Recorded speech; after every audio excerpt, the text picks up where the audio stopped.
Hello everyone, Remi here from Capital Homes Realty with episode 2 of the Ask Remi Q&A series. Today I'm going to get in very detailed on a specific rental property that sold in August, and I'm going to show you how that buyer is making 29% return on his investment. And second, I'm going to give you my honest opinion of what I think about selling your home on your own. Consider the following, and some of the results you will hardly believe.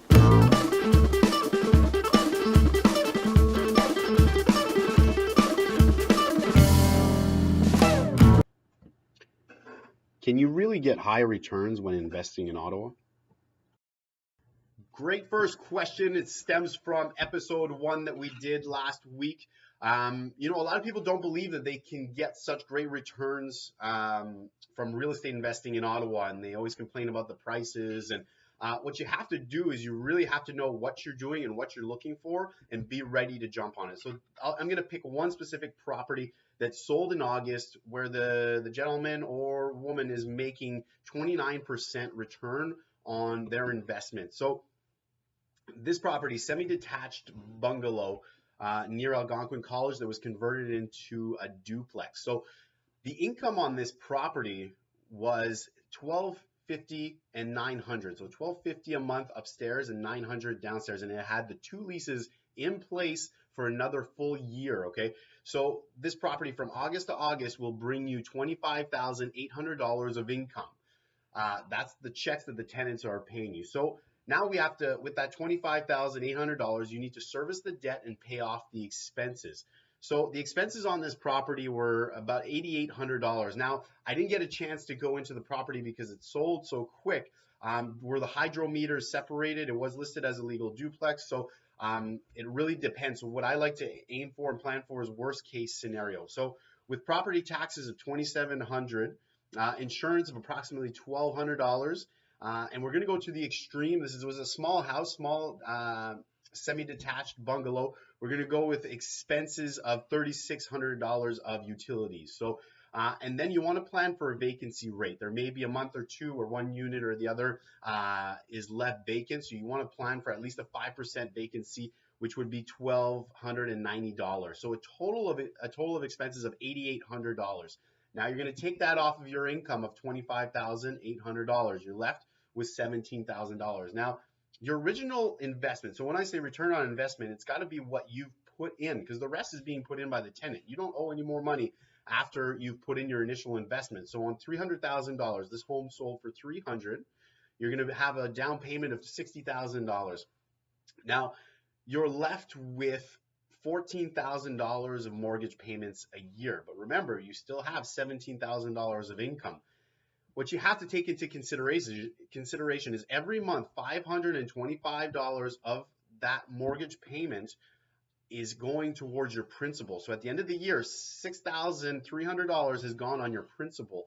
That becomes part of your return. So at the end of the day, this person purchasing this home, $300,000, the investment was $60,000 plus closing costs and land transfer tax. So you're looking at a return of cash on cash. So the cash may only be $3,000, but if you add cash plus the principal you've paid down, that's a return of nearly 14%. When you add in appreciation, and some people don't like to bank appreciation, but with a freehold home in Ottawa, we're pretty steady. And even being on the conservative side, especially this neighborhood that I know well, very close to Algonquin College, we'll say a 3% increase in appreciation per year.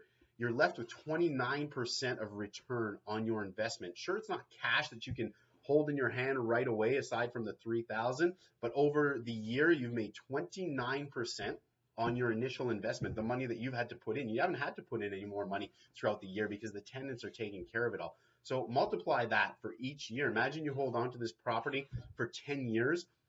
The return is great, is such a great return. If you can go get 15% if you don't want to bank on appreciation, or if you do want to bank on it and your return is 29%, you want to pull some equity out later and have the house reappraised and refinance the property. If you can make that kind of money in investing in stocks, mutual funds, or your RSPs, which we all know you won't make those kind of returns, then be my guest. But at the end of the day, I call Ottawa the mutual fund of real estate. You're not going to get the huge cash on cash that you maybe get other places.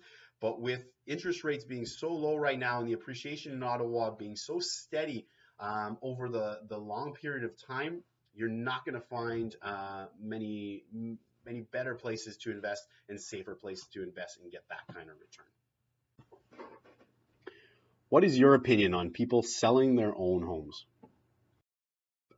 Question 2, another great question. I never shy away from speaking about selling your home on your own. You're probably thinking, oh, he's gonna bash it. Listen, I'm not a hypocrite. I sold my home privately before I became a real estate sales representative and brokerage owner. I did go that route, and really I thought I knew more than I did. And it's really what helped drive me to get into the business, because it's not really about the money. A lot of people, the increase in popularity of selling by the owner is not because they want to. A lot of the cases that I'm privileged to work with, when I bring my buyers to for sale by owner, is because they have to, because they made a poor decision of buying a home and having to exit 2 years, 1 year, 3 years after they purchased it. That's not the point of investing in real estate, is not to go in with an exit strategy of a year or 2 years. You're going to lose money, and that's just, it's a simple fact. So a lot of people go sell on Grapevine because they have to, and we had to. We purchased a home without selling ours, and then we needed that money because we had only been in our house for 3 years. Originally, we needed that to be able to afford the next home. So I don't discourage it unless you absolutely have to. If it's a choice or you feel like you're not getting the service, then maybe you need to talk to different realtors and see what you're going to get. If you knew you were going to get the level of service that is worth that money, then you know what, it might be worth it for you. If you don't, then you might be talking to the wrong realtors, and you may want to plan to get someone to list your home where they're going to provide you with the ultimate amount of service and that you're happy with. When you're sitting down with them, really ask for what you're going to get for the listing amount that you're going to be paying to sell your home. So at the end of the day, if you have to, go ahead, try it. If at 6 months it's not working out and your listing expires, really consider interviewing multiple real estate agents. Don't just go with one and pay the full price and not really get the service that you think or that you deserve at the end of the day. So that's my 5 cents of selling your home on your own. I'm not completely against it. It isn't what you think. It's not as easy. There is a logical process of selling your home that if you're going to go that route, please educate yourself to, read every single article to the nth degree, really know what you're getting yourself into, because you may be very surprised in 6 months when you're still holding on to that property. That's it. Until next time, guys, stay educated, stay on top of your market, and most importantly, take care. Consider the following, and some of the results you will hardly believe.